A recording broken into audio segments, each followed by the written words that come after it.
ও আর পারছি না, খুব জল তেষ্টা পেয়েছে, খুব খিদেও পেয়েছে। এদিকে এদিকে আমার কাছে একটা টাকাও নেই।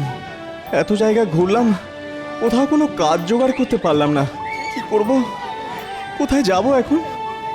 ওই তো একটা কাপড়ের দোকান, একবার দেখি, ওখানে হয়তো কাজ জুটলেও জুটতে পারে।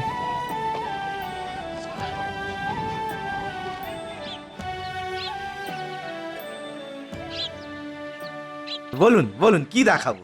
ভালো জামা, ভালো কাপড় আমার কাছে। না না, আমি কিছু কিনতে আসিনি। ও, কিনতে আসনি? তা কিসের জন্য আসা হয়েছে? আমি যে কোনো কাজ করতে পারি, মানে যে কোনো কাজ।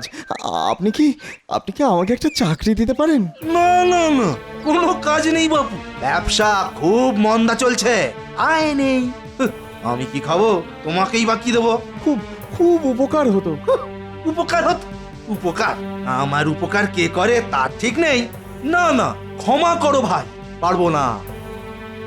নাও নাও নাও, দুটো পয়সা দিচ্ছি, খিদে পেলে কিছু খেয়ে নি, যাও। অনেক ধন্যবাদ আপনাকে, আমি ভিক্ষা চাই না, খেটে খেতে চাই। তাজ্জব ব্যাপার, হাতে কাজ নেই, ব্যাংকে পয়সা নেই, তাতেও ভিক্ষে নেবে না, যত সব। আচ্ছা কোষাধ্যক্ষ মশাই, রাজ্য শুদ্ধ লোক তো আপনার প্রশংসায় পঞ্চমুখ। তা আপনার সাফল্যের রহস্য কি? সৎ, পরিশ্রমী, উদ্যমী মানুষ চেনার উপায় কি বলুন তো? খুবই সামান্য মন্ত্রীমশাই, সততা, পরিশ্রম আর দূরদর্শিতা। যিনি যে কোনো কিছুতে বিচলিত না হয়ে নিজের বুদ্ধি দিয়ে, সততা দিয়ে কাজ করতে পারে, তার জয় হবেই। আর একটু পরিষ্কার করে বলুন, এগুলো খুব ভারী ভারী কথা।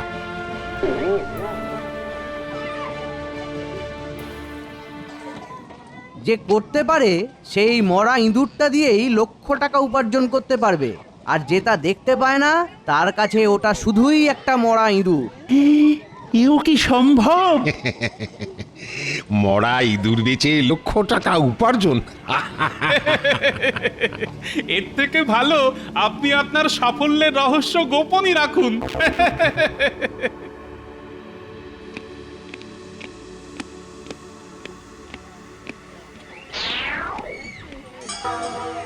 একটা রাজ্যের কোষাধ্যক্ষ ভুল কথা বলতে পারেন কি? দেখি না ভাগ্যে কি আছে।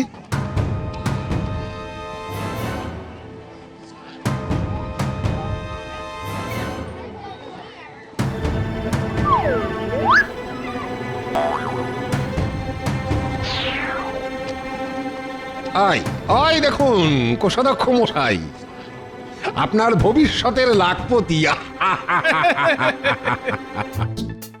কোষাধ্যক্ষ মশাইয়ের কথা যদি সত্যি হয়, তাহলে এই ইঁদুরটাও বিক্রি হবে। কিন্তু মরা ইঁদুর কে কিনবে? কার মরা ইঁদুর দরকার হতে পারে?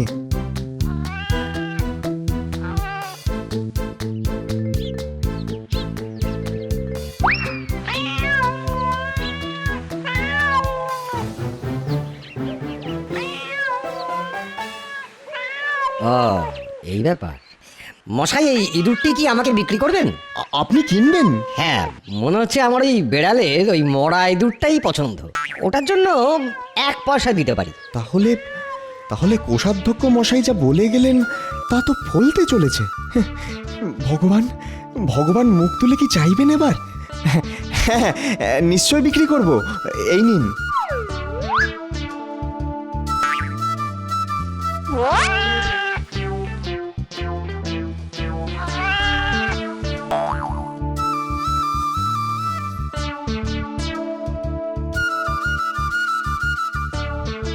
একটু আগে অবধি আমার হাতে একটাও পয়সা ছিল না, এখন আমি একটি পয়সার মালিক। কিন্তু এটাকে খরচ করব না। আজ কোনো রকমের জল খেয়ে কাটিয়ে দিই, কাল 1 পয়সার ফুল কিনে মন্দিরে বসবো। হ্যাঁ,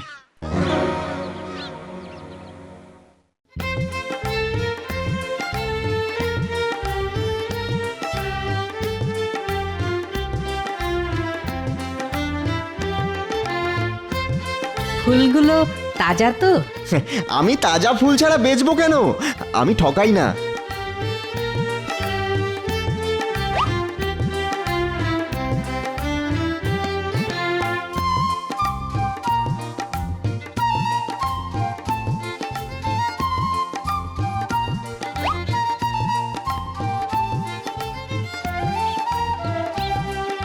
বাহ, আমার হাতে এখন 5টা পয়সা। একটি পয়সা দিয়ে আজ রাতে খাবো, আর এই বাকিগুলো দিয়ে কাল রাজপথের মোড়ে গুড় জল বেচবো। আসুন আসুন আসুন, ঠান্ডা জল আর মিষ্টি গুড় খেয়ে দেখুন, তৃপ্তি পাবেন। আসুন আসুন, ও দাদা, ও দিদি, আসুন। এই প্রবল গরমে জল আর গুড় খেয়ে প্রাণ আর শরীরকে শীতল করুন। আসুন আসুন আসুন, ঠান্ডা জল আর মিষ্টি গুড় খেয়ে দেখুন। দাও দেখি বাবা, ও একটু জল দাও তো। ও বাবা, বড্ড তেষ্টা পেয়েছে গো। ও ও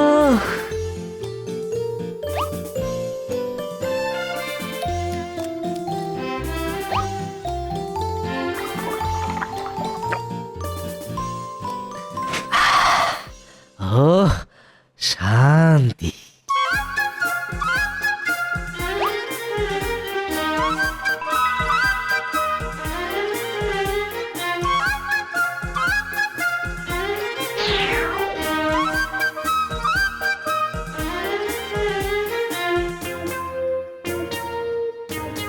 একটা সময়ে আমার হাতে একটাও পয়সা ছিল না, আর আজ এই মুহূর্তে আমি 100 পয়সা, মানে পুরো 1 টাকার মালিক।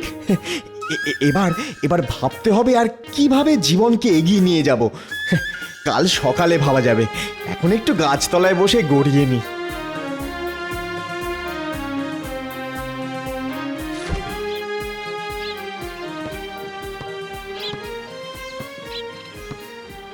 ইস, ওই চাষিদের কি কষ্ট।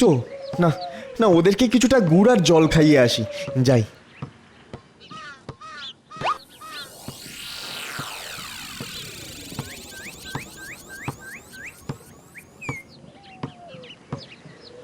আসুন চাষি ভাইরা, একটু গুড় জল খেয়ে আবার চাষ করুন, এই গরমে ক্লান্তি দূর করুন।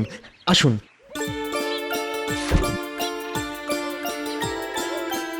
না না না না, কোনো বিনিময় মূল্য লাগবে না। আপনারা চাষ করেন বলেই তো আমরা খেতে পাই।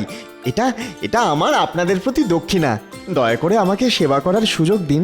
তুমি কে গো বাবা, কে? তোমার তো দেখছি অনেক দয়া, অনেক দয়া বাবা। আমাদের কথা তো কেউ এভাবে ভাবে না।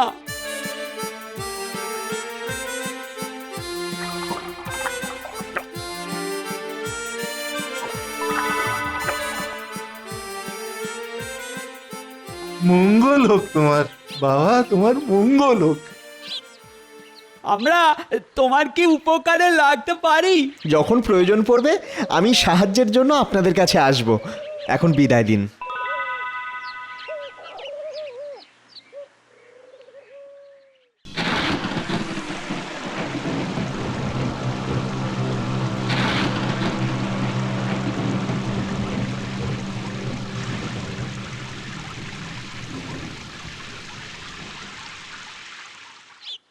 একটা মরা ইঁদুর আমাকে পয়সা যখন দিতে পারে, তাহলে তাহলে এতগুলো ঝড়ে উপড়ানো গাছ আমাকে আমাকে আরও কিছু দিতে পারে। হ্যাঁ, নিশ্চয়ই পারে।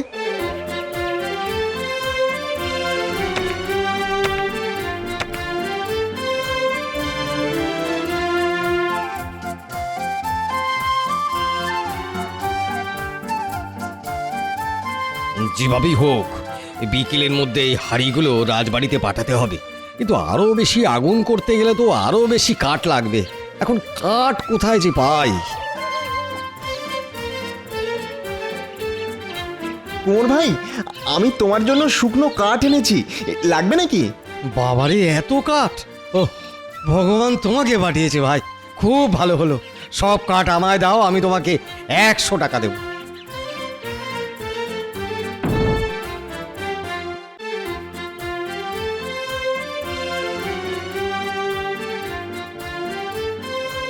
না না, আজকে আর বাজারের দিকে না গিয়ে একটু শহরের বাইরে যাই, দেখি ওদিকে কোনো কিছু খবর পাই কিনা। ওরে ওরে, চল চল চল চল, সন্ধে হয়ে যাবে, চল। শহরে পৌঁছলেই তোরা খাবার পাবি। চল চল চল বাবা, চল। এখানে সন্ধে নামলে যে ডাকাতের হাতে পড়বো রে বাবা। চল চল চল।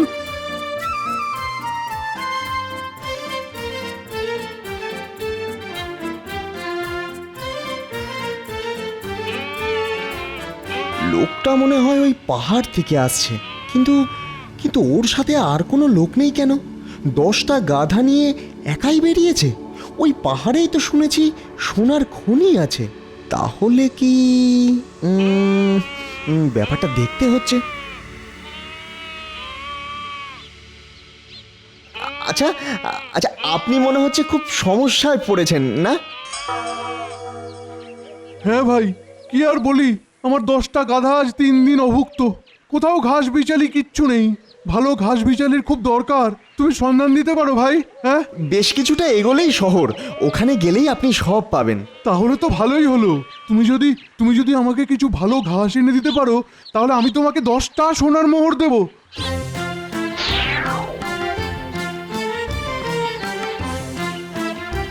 আমরা তোমার কি উপকারে লাগতে পারি? যখন প্রয়োজন পড়বে আমি সাহায্যের জন্য আপনাদের কাছে আসব।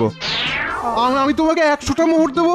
না, আপনার একটা গাধা আর থলি পেলে আমি এক্ষুনি ঘাসের ব্যবস্থা করতে পারি, আর আর আপনাকে নিরাপদে শহরে পৌঁছে দিতেও পারি। মানে এই থলিগুলোতে কি আছে বলে তোমার মনে হয়? আমি বুঝতে পেরেছি ওতে কি আছে, কিন্তু কিন্তু আমি চোর বা ডাকাত নই, তাই আপনি নিশ্চিন্ত থাকুন। এখানে সন্ধে হয়ে গেলে ডাকাতেরা সব নিয়ে নেবে, তার থেকে ওর কথা মানাই ভালো। ঠিক আছে, তাহলে তুমি এক্ষুনি বেশ কিছু ঘাসের ব্যবস্থা করো। এক্ষুনি যাও। আপনি নিশ্চিন্তে থাকুন, তাজা ঘাস বিচালি আমি নিয়ে আসব।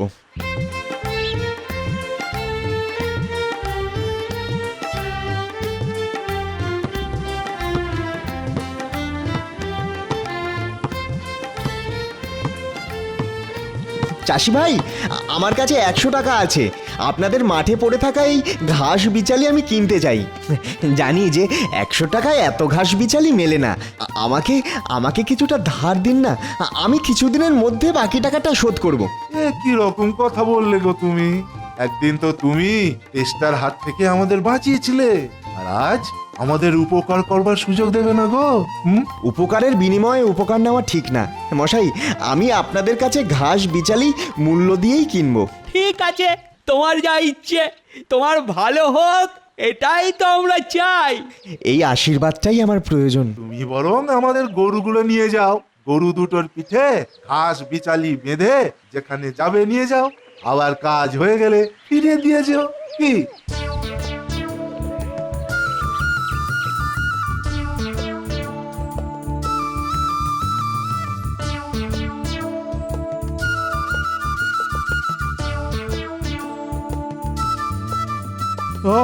বাঁচালে ভাই, তুমি বাঁচালে।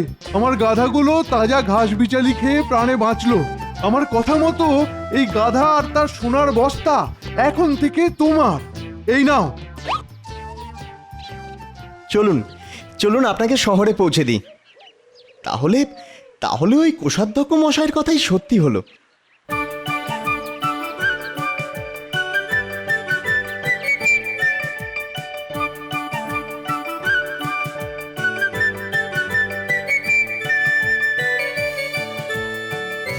প্রণাম কোষাধ্যক্ষ মশাই। আরে, তুমি কিছুদিন আগে আমার কথা মতো একটা মরা ইঁদুর রাস্তা থেকে তুলে নিয়েছিলে না?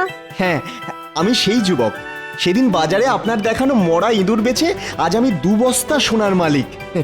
আমি আজ যা হয়েছি তা আপনার দেখানো পথে। তাই আমি আমার উপার্জনের অর্ধেক আপনাকে গুরুদক্ষিণা দিতে চাই, আপনি স্বীকার করুন। সাধু সাধু সাধু সাধু, আমি এই ধরনের মানুষের খোঁজই করছিলাম, যে উদ্যমী, সৎ এবং পরিশ্রমী। মন্ত্রীমশাই, আমার বয়স হয়েছে। একজন সৎ মানুষের হাতে রাজ্যের রাজকোষের ভার দিয়ে আমি অবসর নিতে চাই। আপনার বিচক্ষণতায় আমি ধন্য। মহারাজকে বলে আমি যুবকের নিয়োগের ব্যবস্থা করব। সেদিন আপনার কথা যারা শুনেছিল তাদের মধ্যে একমাত্র এই যুবকই সে কথা বিশ্বাস করে গিয়েছিল, আর তারই জন্য আমার ভাগ্যের চাকা আমি ঘোরাতে পেরেছি। ভগবান তোমার মঙ্গল করুক, ভগবান তোমার মঙ্গল করুক।